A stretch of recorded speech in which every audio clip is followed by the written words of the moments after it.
जय माता दी मित्रों। नवरात्र प्रारंभ हो चुके हैं। नवरात्र का आज दूसरा दिन है।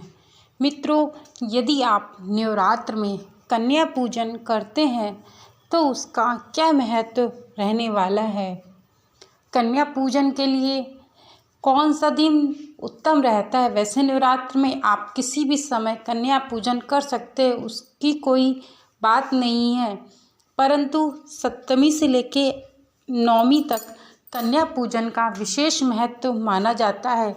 कुछ लोग जिस दिन नौमी होती है उस दिन अपना व्रत खोलते हैं, तभी कन्या पूजन करते हैं। कुछ लोग सप्तमी वाले दिन ही कर देते हैं, तो कुछ लोग अष्टमी में कन्या पूजन करते हैं। और कन्या पूजन क्यों करना चाहिए, कन्या पूजन करने से क्या होता है आखिरकार, मैं इसका महत्व आप लोगों को अपने वीडियो के माध्यम से बताने जा रही हूँ। और कन्या पूजन किस तरह से करना उत्तम माना जाता है। तो नवरात्र में कन्या पूजन से मिलती है सभी परेशानियों से मुक्ति। जाने इसका क्या है महत्व। नवरात्रि के 9 दिन में माँ दुर्गा को प्रसन्न करने के लिए तरह तरह के उपाय किए जाते हैं। अष्टमी और नवमी में कन्या भोज पूजन करना महत्वपूर्ण माना जाता है। नवरात्रि के अंतिम दिन कन्या पूजन का विशेष महत्व होता है। व्रत रखने वाले भक्त कन्याओं को भोजन कराने के बाद ही अपना व्रत खोलते हैं।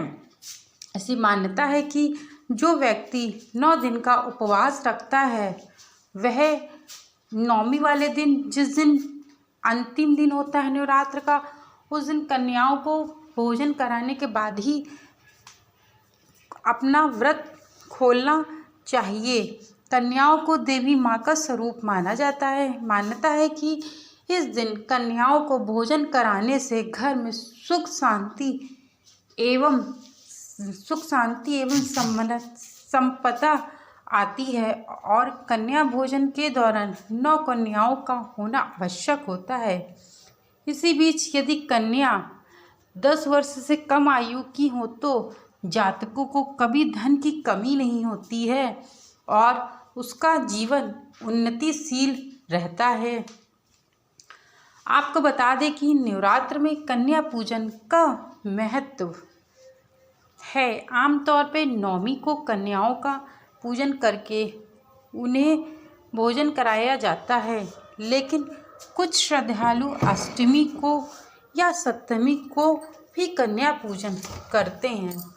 नवरात्रि में अष्टमी और नवमी के दिन कन्या भोजन का विधान ग्रंथों में भी बताया गया है। इसके बीच भी शास्त्रों में वर्णित तत्व यही है कि 2 से लेके 10 साल तक की उम्र की कन्याओं को भोजन कराने से हर तरह के दोष खत्म होते हैं। कन्याओं को भोजन कराने से पहले देवी को 9 वेद लगाए गए हैं और भेंट करने वाले चीज़ें भी पहले देवी को चढ़ाई जाती हैं। इसके बाद कन्या भोज और पूजन करें। कन्या भोजन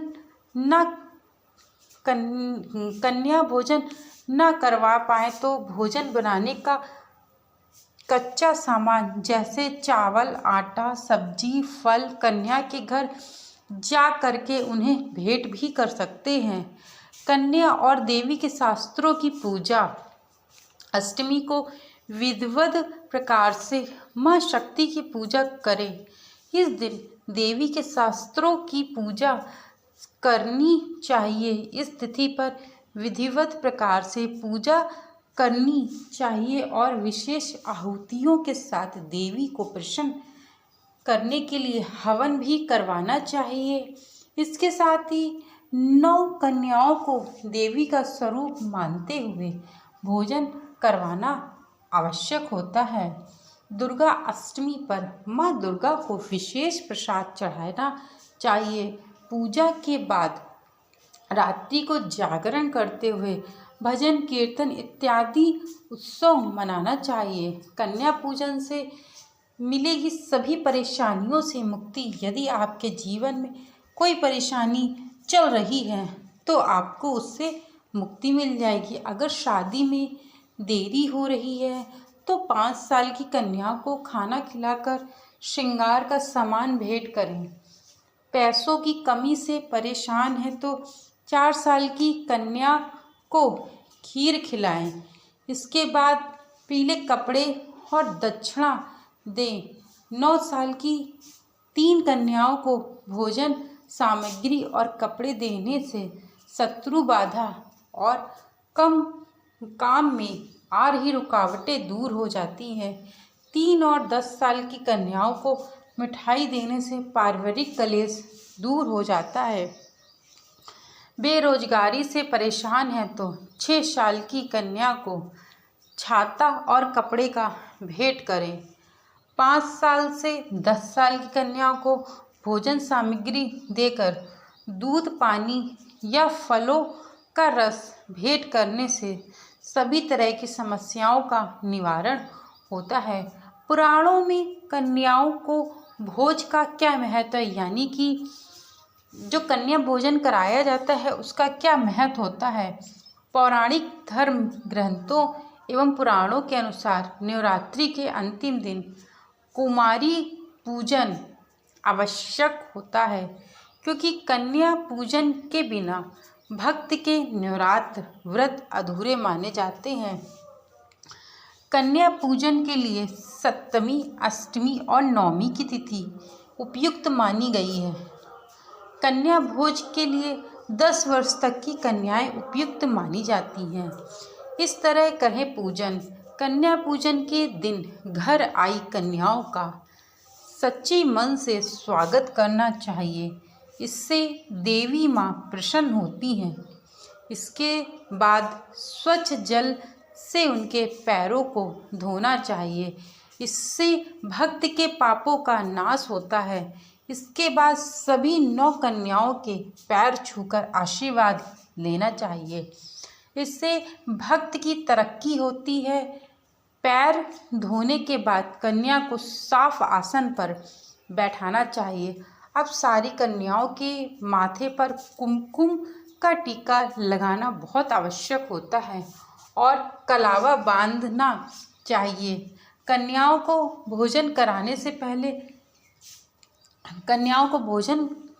पहले कन्या का पहला हिस्सा देवी माँ को भेंट करें, फिर सारी कन्याओं को भोजन परोसें। वैसे तो माँ दुर्गा को हलवा, चना और पूरी का भोग लगाया जाता है, लेकिन अगर आपका सामर्थ्य नहीं है तो आप अपनी इच्छा अनुसार कन्याओं को भोजन कराएं।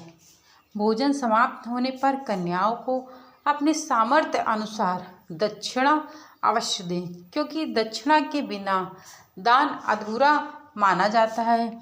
यदि आप चाहते हैं तो कन्याओं को अन्य कोई भेंट भी दे सकते हैं। अंत में कन्याओं के जाते समय पैर छूकर उनका आशीर्वाद लें और देवी माँ को ध्यान करते हुए कन्या भोजन के समय हुई कोई भूल की क्षमा मांगे। ऐसा करने से देवी माँ प्रसन्न होती हैं और अपने भक्तों के घर में जो भी दुख दरिद्रता फैली होती है वह दूर होती है। मित्रों, यदि कोई व्यक्ति इन 9 दिनों के बाद सप्तमी, अष्टमी या नवमी में कन्या भोज कराता है तो उसके घर से दरिद्रता भाग जाती है। मैंने आप लोगों को अपने वीडियो के माध्यम से कन्या भोज का महत्व और कन्या भोजन किस तरह करना चाहिए संपूर्ण जानकारी दे दी है। Thank you so much video को वॉच करने के लिए।